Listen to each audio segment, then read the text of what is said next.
No, Wyle joins us now. Welcome. My goodness, that's a bit of a departure, isn't it, from that gritty drama of ER yeah, into... ditch the white coat for the filthy coat, yeah.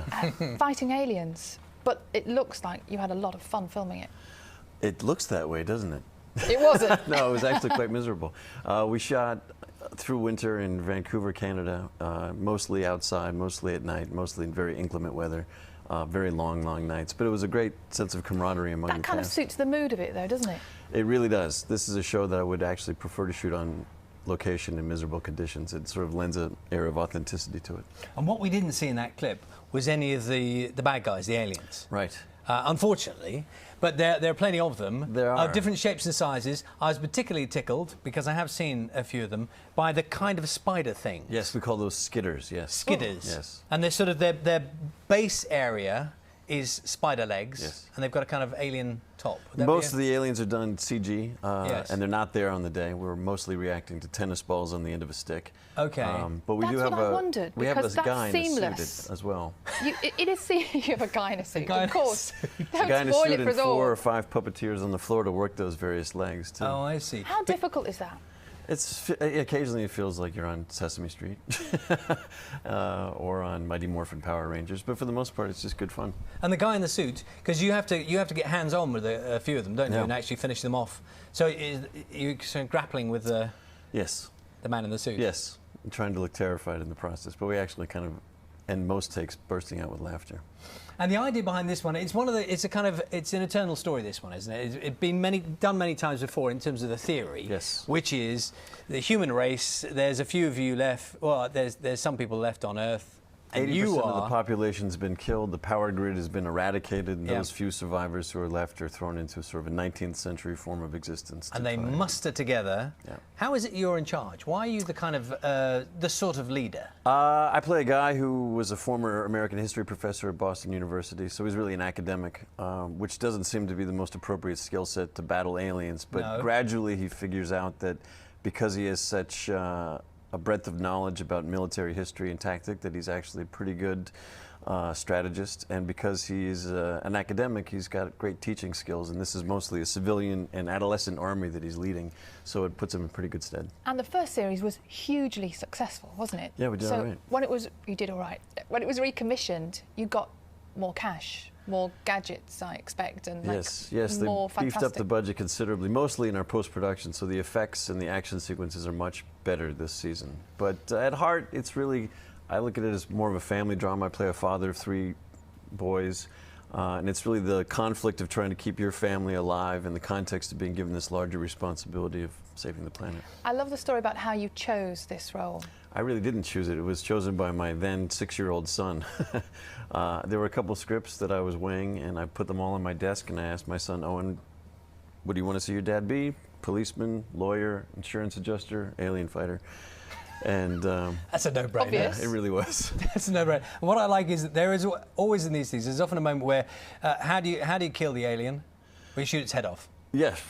I like those moments. Yeah. When you keep it simple. That's one of the more surreal moments when you get a group of adults at 4 o'clock in the morning trying to discuss what the thickness of a skitter's skull would be and what caliber of weapon would really do the trick. Are you a sci-fi person? I mean, were you a Star Trek, you know, when you were younger? Star Trek, Star Wars, I wouldn't say it's the first go-to genre for me, so that was one of the challenges, to make a show that I wouldn't necessarily watch into one that I would. That's a very political way of saying that you don't really go for sci-fi. It has to, I think science fiction, for me, when it's metaphorical storytelling, it works much better. It's interesting, though, that you were drawn to that role, because I imagine if somebody was really massively into sci-fi and wanted to throw themselves into that role, they're perhaps not the right person to do it, because perhaps you bring a bit of realism to it. The fact that my character is very much a reluctant leader, so that lends itself easily to my attitude. Can we talk about some other stuff that have been linked with you? Because I think it would be fair to say at the moment in Hollywood your name is quite hot. That would be appropriate, I think, and your name has been linked to quite a few roles. Yeah. Steve Jobs, for example, which you have played previously. I did, yeah. And there is a movie going to be made on a bigger scale. I would give my eye teeth to have a second crack at that particular part. And yeah, he's a fascinating individual, and I had the chance to meet him, and he paid me a very nice compliment about my performance. But yeah, it would be a dream job. How does that work in Hollywood? If you really, really want a role, can you campaign for it? What happens? You can. I mean, It's a very, I actually don't know how to answer that question. It's pretty much hit or miss. The jobs that I've done have come about through all sorts of different ways. Maybe I know somebody involved in the production, maybe it comes about through an audition, maybe I just get offered it directly. A job like the one that this movie is going to be incredibly competitive. Word is there's someone else up for the job as well by the name of Clooney? Yeah. Clooney? Yeah, that rings a bell.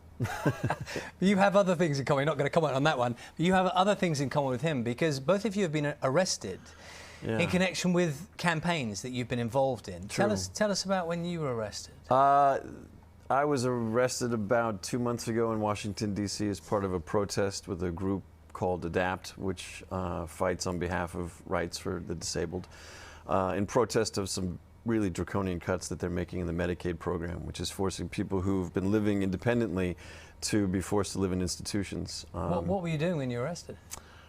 We had marched down Constitution Avenue in D.C. and walked into one of the congressional office buildings and occupied the rotunda. And when asked to leave, we refused, and they summarily arrested us. Do you feel a little responsibility to use your name, your profile, for things like that? It's a dicey one with me. I don't necessarily think that actors, by definition, are politicians or have to espouse a certain charity or cause. But as a citizen, if there's something that has great resonance with you and you can lend your celebrity to it to bring attention to a cause that wouldn't necessarily receive it otherwise, it's one of the perks. And getting arrested, did you get special treatment? Did people ask for autographs, perhaps? It was a little bit of both. You know, you get guards walking past you saying, my wife really loves you on ER, you know, and then you get another guard who says, how do you like your treatment so far, Hollywood? You glad you came? And they're a little rougher on you. So on balance, it's sort of even. And presumably the ER is on all over the place still, all the time, with you in it. Yeah. Is that a bit odd when you've moved on? Not when I go to the mailbox. No, very good point, because that was extraordinarily lucrative. What a wonderful job to get. It was lucrative on every level. Yeah, it's a job I'll be eternally grateful for. It opened incredible amounts of doors for me. Thank you so much for coming to see us today. Entirely my pleasure. Great to see you again. Thank you very much. Lovely to see you. Thank you. Stay with me on for just a moment. Just a reminder for you that Falling Skies season